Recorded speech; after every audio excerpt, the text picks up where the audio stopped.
What's up, guys? My name is Ruben. Welcome to my channel. Today we'll be talking about deadline day.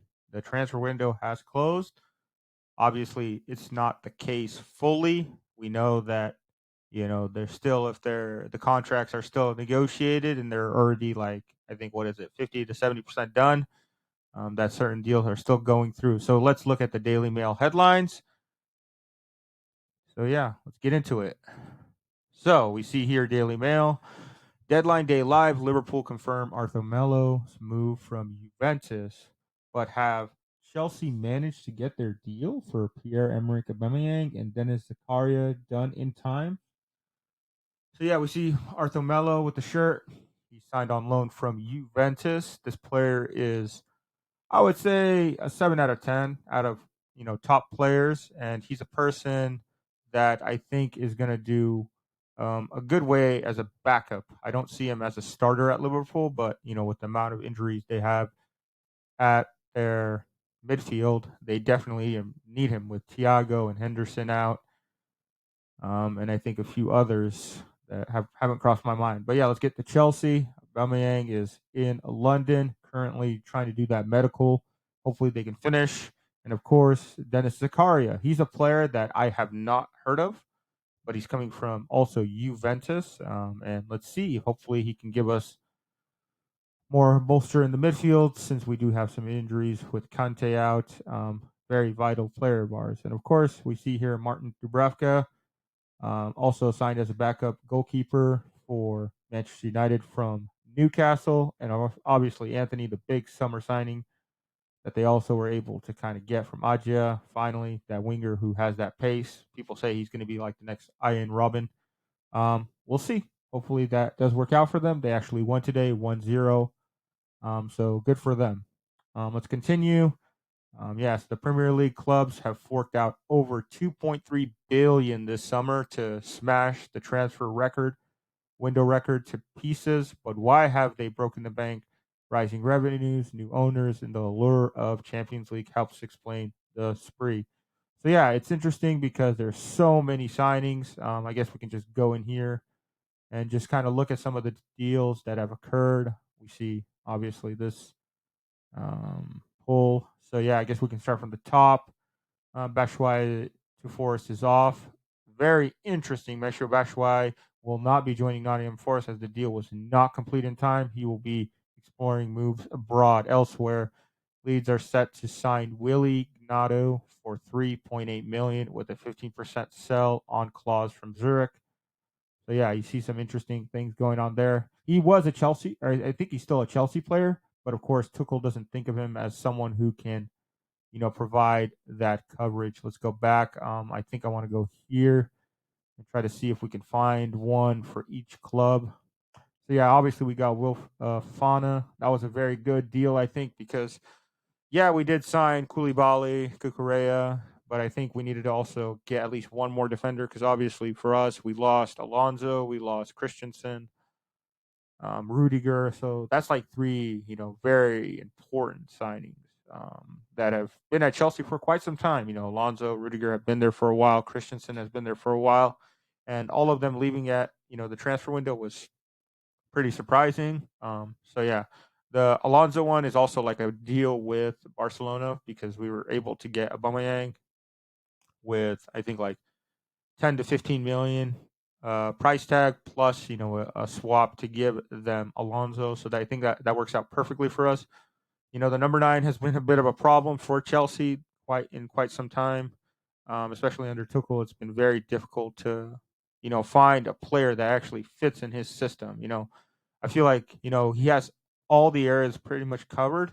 But when it comes to goals, it's like we're having an issue there. The past 2 seasons, if we look at the ratio of, our forwards and the rest of the team scoring, it's like our forwards are almost the lowest, even though Lukaku did score, double figures, but still it's kind of, difficult to say why he couldn't work out for us. He's a player that I think is a top player. He's a top 5 striker. And for some reason it just didn't work out for us. But yeah, let's just continue through this. We see here, well, for Fofana, of course, Liverpool doing pretty good, I would say, in the transfer. They got Darwin Nunez of signing of a player who I think is very much needed for them since they lost Sadio Mane, a big piece on that left side. So he will come good to them, as well as getting Arthur um, on a loan deal for this year, just as a backup because of what's going on with them, as well as they also signed. Let's see here. They got anything else here? Nope. I am probably missing out on some, but yeah. Anyways, yeah, I think Manchester United did probably one of the best signings this year because they spent over 200 million.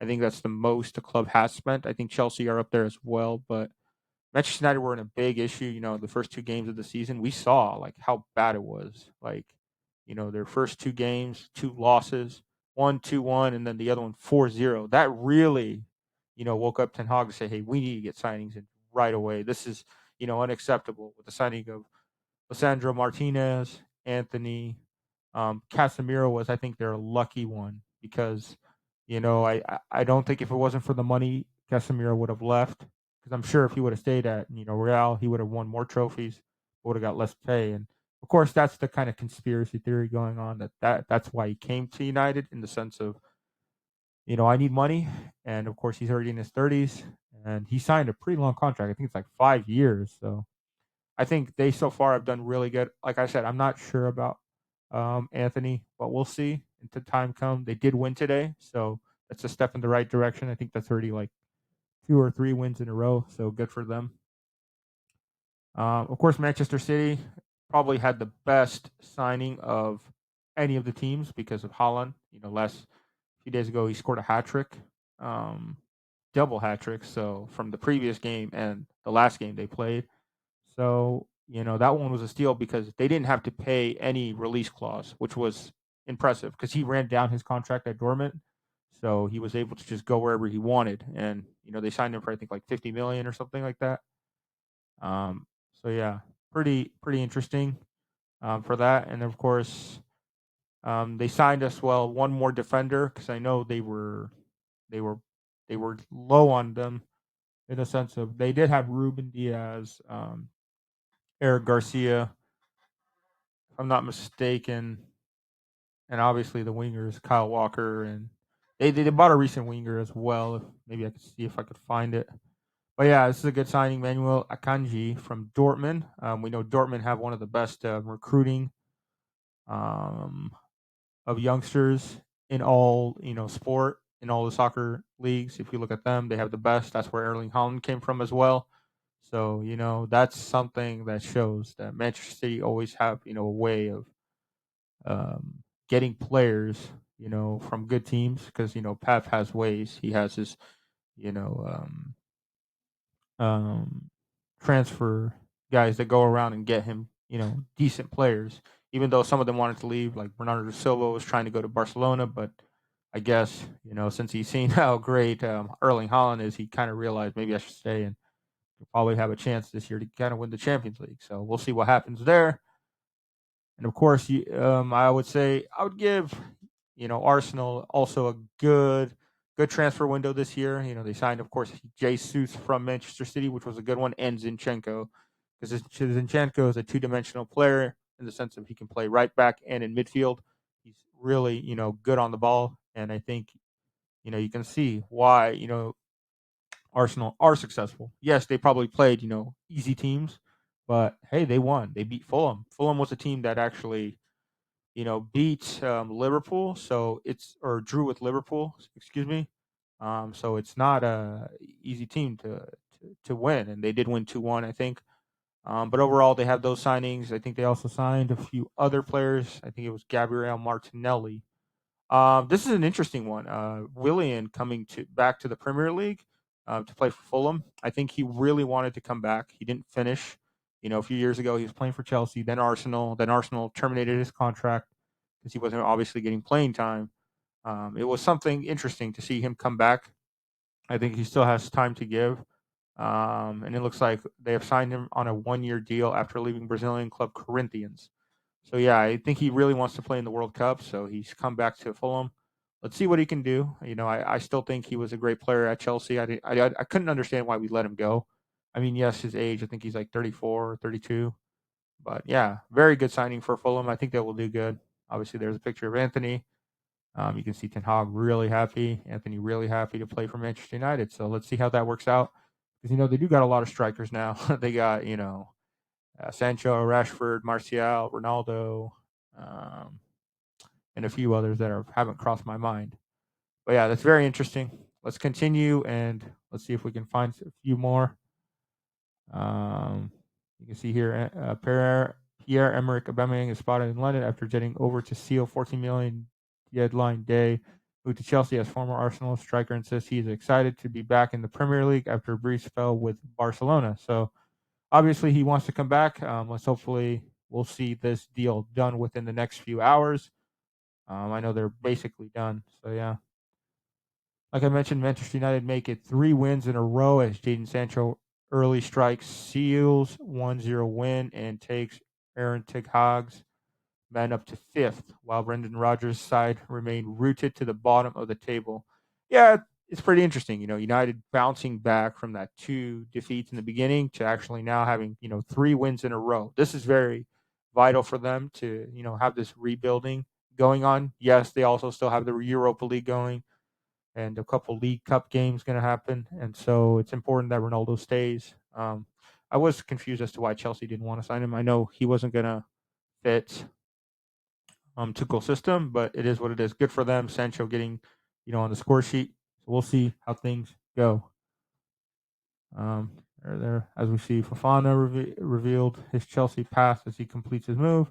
This was an interesting one because he did say that he really wanted to play for Chelsea. It was one of his, dreams. So it's good to know that there are players out there that still want to come to Chelsea. After the whole Russia thing, when Abramovich left, I thought, players wouldn't want to come to Chelsea. But obviously, now that we have Todd Bowley, the American owner, he's trying to clean it up and it's difficult, But I think Chelsea will get into the top 4. Maybe not compete for the title, but at least get in the top 4, and let's see how far we can get in the Champions League. Hopefully, to the final and win it like we did a few years ago. But let's see what happens. All right, we'll probably do a few more stories and then we'll finish up.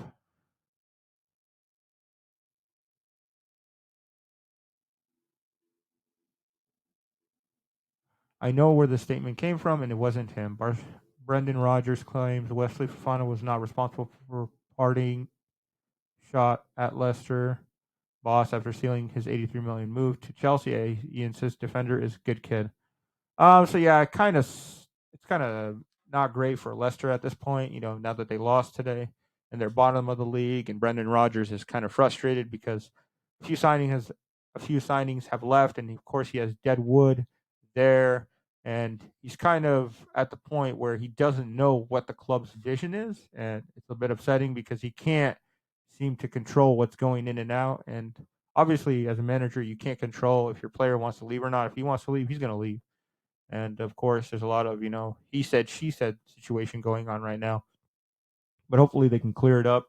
And I think Chelsea got a great signing for this kid. He's 21 years old. Hopefully he'll last for us for at least a decade. But you know how things happen. So yeah.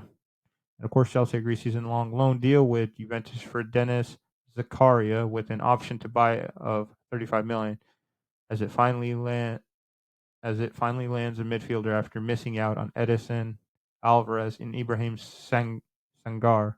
So yeah, like I said, I'm not too sure about this player. I haven't seen him play, but we'll see in the next few games. Usually, I give a player about 10 games, and then we can kind of figure out, okay, how are things going. But of course, it's interesting because Tuchel is a very direct manager. He will say things. He won't shy away when he sees players, that aren't doing well. He will try to get the best out of him, I hope. At the same time, you have to produce at Chelsea or, you're looking at the bench for the next few days or the next few months. So hopefully he'll come good to us. I guess he used to play for, let's read this. After failing an effort to sign Edison Alvarez from PSV, Chelsea have turned to Swiss. Oh, so he's Swiss. Okay. So yeah, we'll see what happens. Hopefully things go well. Obviously, the World Cup is around the corner, just 2 months away. VIP hospitality suite for the 2022 FIFA World Cup in Qatar sells for eye-watering 2.5 million with 44 people to be entertained in luxury hospitals at Luisial Stadium this winter. Yeah, it'll be interesting to see how things do go because man, it is coming so close. I didn't realize how close we are. You can see the pictures of some of the stadiums. This is where obviously the pet suites where most of the top earners or businessmen will probably be sitting. Probably a lot of executives and a lot of Saudi people, a lot of the big money people will be sitting there. Very nice, very interested.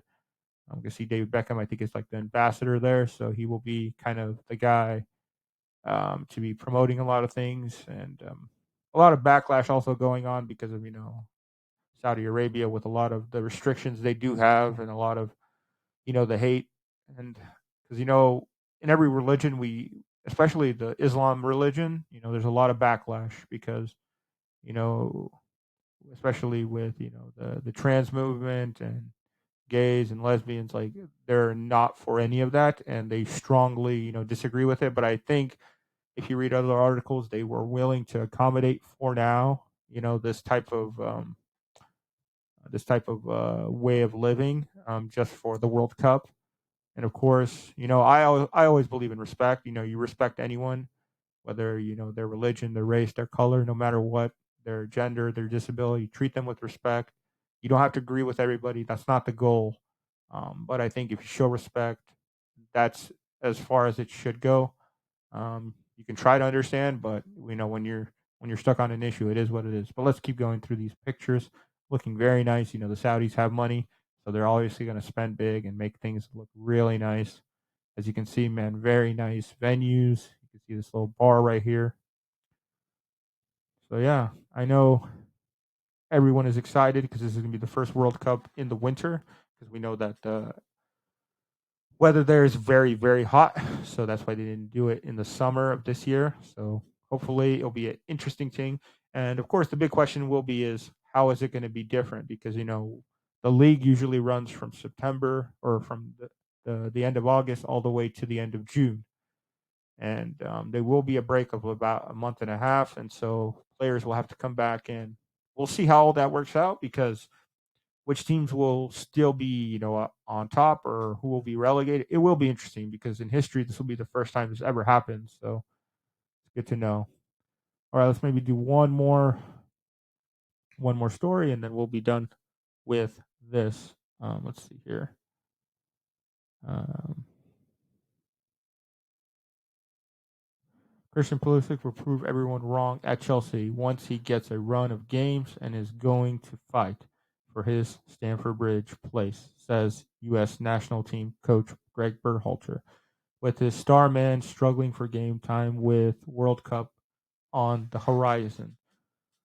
So yeah, this is a very interesting player, Christian. He's the number 10 at Chelsea. He's a winger who plays on the left side, and of course he's kind of frustrated because Tuchel has not been playing him much. Obviously, Tuchel doesn't see him as a starter. He sees him more like as maybe a sub. Um, and obviously, the signing of Raheem Sterling hasn't benefited him at all. And it's a little bit upsetting because he's a young kid. He's still growing. He's 23 years old, and he's been at the club for about I think 3 years. And it's just sad to see he's not being used in that position. But of course, there's other issues that also occur is that he gets injured a lot, and so it's hard to base his form when you got a player like him who can't consistently play for like 10 games straight, and so it's a bit hard for him to get the games and the confidence of the coach to put him in. And so it's one of those things where we see Tuchel is not, you know, using him in a sense of a starter position because we see now that Raheem Sterling has finally scored a few goals.